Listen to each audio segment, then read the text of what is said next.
The auto loan crisis is getting even worse. This credit sugar high that we've been on is going to destroy our economy. It's on Auto Trader for $152,889. There's actually a shortage of repo companies to actually fulfill all of the necessary repossessions that are going on. Auto loan and credit card delinquencies are at a 10-year high. It's only going to be a matter of time before you start seeing more and more mortgage delinquencies, as well as people being evicted for not paying the rent. The average amount that a consumer is upside down on their auto loan right now is over $6,000. Now, we had a record high default and delinquencies back in October of 2023, and every month since then, we've broken a new record. And now the credit card delinquencies are also at the highest rate that we saw during the great financial crisis. And at the end of this video, I'm going to tell you where I think car prices are going, because after all, I am a used car dealer. Over the last 3 years, consumers have gotten high. They've gotten high on credit. And what has this caused to happen?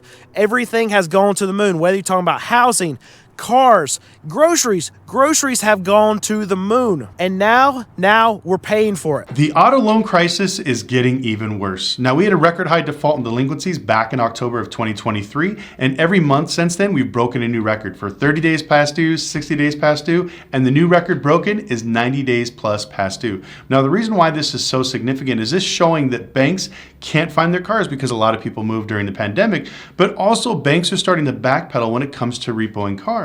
Because you have to remember, every time a bank repos a car, they have to take that car to the auction, and dealers like myself and Brandon will bid on these cars. And we're not going to overpay for these cars like people did back in 2021, 2022, and 2023. And when you're talking about these repo cars that are coming through these auctions, these are cars that a lot of used car dealers like myself don't even want to buy. These are the nastiest. These are the worst of the worst of the worst. And a lot of these cars that are rolling through the auction that are repossessions, they are unsellable. So a lot of dealers, they are just hands off. They don't want to buy them because so much work would have to go into them, so much cleaning, so much maintenance is going to have to go into these cars that was not done by the previous owner. And the reason why they didn't spend any money, they didn't maintain these cars, they didn't fix these cars, is because they knew that they were going to lose them. They knew they weren't paying their car payments, so they just let them go. Headlines like these, man. Harley Davidson says repo shortage is fueling credit losses. There would actually be more repossessions if there were more repo agents out there, more tow truck drivers, more repo agents.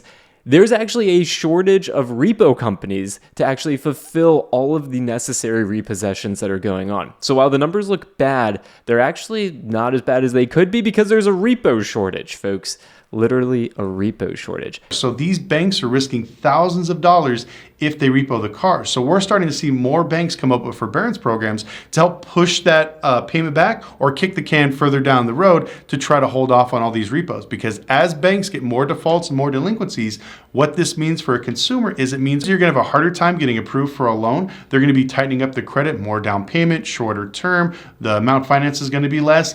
All these things is going to make it tougher and tougher for the regular person to buy a car, and I think it's only going to get worse. So we've entered into this vicious cycle in our economy where over the last few years, we've been on this credit sugar high where people have spent and spent and spent and spent. And the reason why they've spent is because money has been flushed into the system. It's been flushed into the system by our government and by easy lending from banks, these lending institutions. And what we've seen is that because interest rates have been at record lows and because that we've had money in the form of stimulus, in the form of small business loans, PPP loans, all these things being flushed into our economy from our government, from banks. What we've seen is that people have spent. And what that's caused prices to do is go to the moon. We've seen it in the housing market. We've seen it in the car market. We've seen it just when you go out to eat, when you go get groceries, and people have gotten accustomed to this lifestyle of spending on things that they just want to upgrade cars, to get a nice new house, to eat out all the time. That's what we've seen happen. And now the money spigot has been turned off. But human beings, we are creatures of habit. So what do we want to do? We want to continue this lifestyle that we built up over the last couple of years when money has been flowing everywhere. So now because we've become accustomed to this lifestyle that has been built over the last few years, we continue to spend. But all the money flow has been turned off. Three things I want you to think about when it comes to the auto loan crisis. First thing, negative equity. Why would people be defaulting on their car loans? One factor, well, it could be the fact that the average amount that a consumer is upside down on their auto loan right now is over $6,000. That means that what they owe on that car is worth $6,000 less than what they're currently paying off. I think that's one factor why we're seeing numbers like these. I know you're going to talk about it in this video a bunch. 7.91% of subprime loans right now are severely delinquent, the highest level in all of Cox Automotive's history tracking this all the way back to 2006. And when we look at all auto loans, it's over 2% of all auto loans are severely delinquent. So now we're seeing this vicious cycle just play out in our economy where we're seeing these auto loan delinquencies rise. We're seeing credit card delinquencies rise because these people who have been now accustomed to this lifestyle, the money's not there to justify it because prices are so high. So they spend the income that they have, and that's not enough at this moment because prices have risen so much. So what do they have to do? They have to tap into their credit cards. They spend, and now they don't have the money to pay off these auto loans. They don't have the money to pay off their credit card bills. So now what is this going to end up doing to our economy? Well, eventually people can't spend anymore. And these businesses that had record profits, they had record margins, everything had gone to the moon. All these prices, high. So now as people can't continue to buy these goods, these services, these cars, these houses, going out to eat every night, then what ends up happening is that these businesses will make less money. And what that makes them do is layoffs. And we're already seeing layoffs start to happen. And when layoffs happen, people have less money to spend, so they're going to spend at these businesses even less. And when that happens, those businesses have to lay off more, and it's a big domino effect, the spiral that happens in our economy. Hey Brandon, so as you're well aware, the auto loan delinquencies are now at the highest level that we've seen since the 2008 housing market crash, and now the credit card delinquencies are also at the highest rate that we saw during the great financial crisis, which was that time period.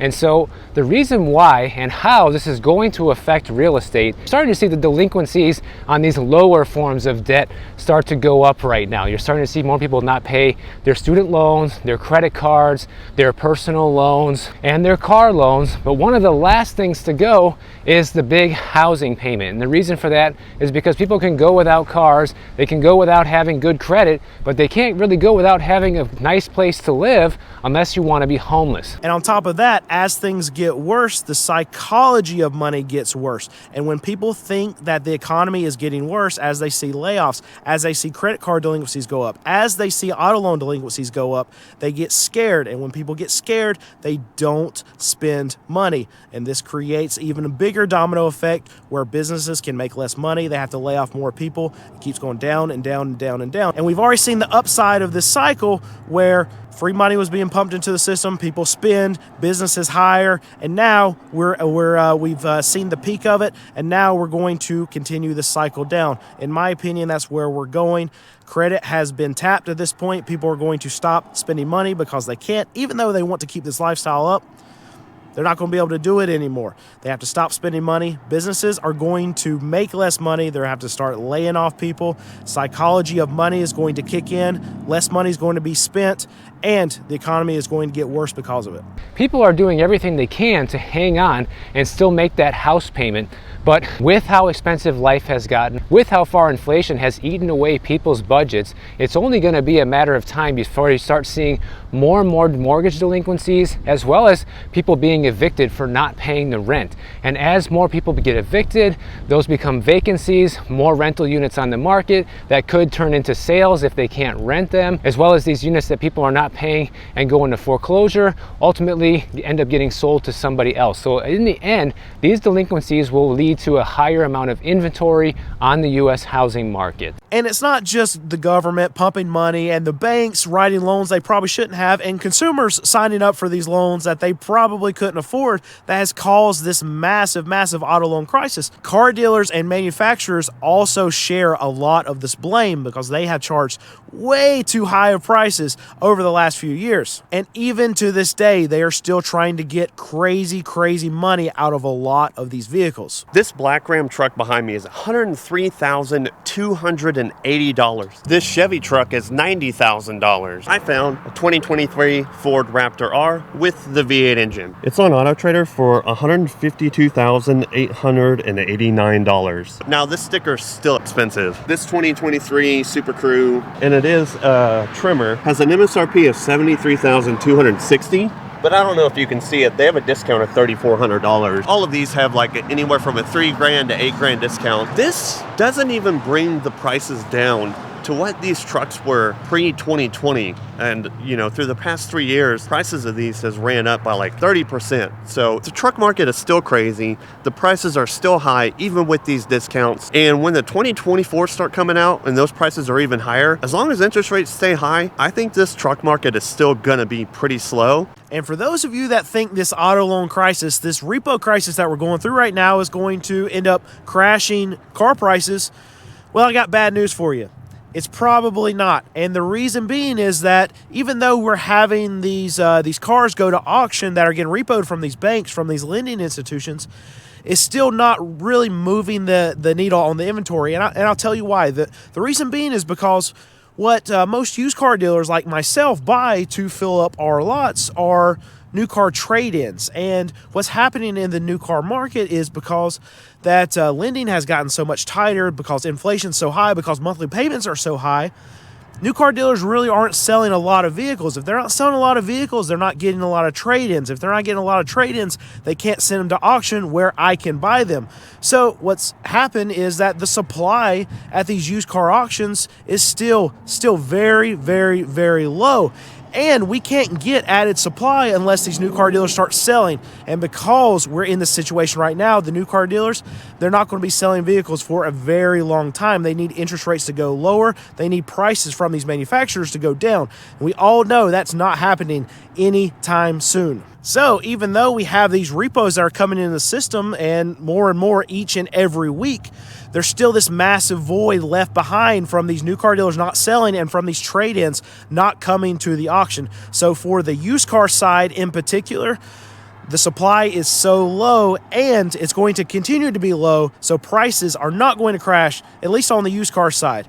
New car side, we can have a different discussion because what we're seeing is that inventory levels are going up and up. And the reason why they're going up is because these new car dealers, they're not selling a lot of cars because banks have tightened up and people have less money to be able to spend. They have less available credit to be able to tap, to be able to go and buy these new vehicles. So that's a setup for disaster on the new car side, and it's a setup for disaster on the consumer side when you're wanting to go buy a used car, because stubbornly these used car prices are going to stay high because the inventory levels are not rising, and they're not going to rise. So now, what do I think this is going to do? This credit card crisis, this auto loan crisis, what's it going to do to car prices? Well, I really think that what we're going to enter in is a period where people just stop spending money. And when you pull the demand out of the car market, car prices should go down. But we have a problem. We still have a problem with supply, at least on the used car side. Now, the new car prices, I think, are going to even get hit harder in the beginning than used car prices. And we're already seeing that right now, that manufacturers are starting to add incentives to try to get butts in seats. We're seeing special interest rates come out. We're seeing that new car dealers are begging with manufacturers to give them cheaper cars because they just can't sell them right now. So I think what we're going to have is we're going to have a grind down of new car prices, and it's going to be faster than on the used car side because we have this lack of trade-ins, we have this lack of used cars that are not hitting the system. And on the used car side, I think we're going to get back to seasonality of what a normal car market looks like. And when I talk about seasonality, I think we're going to have your ups and downs, your peaks and valleys throughout the year. easy examples, tax time. We're going to have a bump in car prices for the used car side for tax time, and then it's going to be another grind down throughout the rest of the year. But I think if you scale back enough when you look at the used car price chart, it's still going to be a trend down because we have this bubble that we got so inflated over the last 3 years. And demand's just not there anymore. And it's already popped, and it's going to just continue to have this slow grind down, and it's going to be slow because you have to have inventory and you have to have a lot of it to make car prices crash. And we just don't have that. So if you are looking to buy a car, the longer that you can wait, the better deal you're going to get. And what I would say to you is just wait as long as possible. I'm a used car dealer. I would rather you not buy a car from me right now because I know that prices later on in this year are going to be lower than what they are right now, and I would rather you get a good deal. So coming from a used car dealer, wait all these dealers out. They have to lower their prices, and interest rates we know are not going down anytime soon. We know that inflation's a big problem. We know that car prices, monthly payments are a big problem. I don't think that this economy is going to get better from here, and I think prices for cars will go down from here. It's just going to take a long time. You just have to wait them out.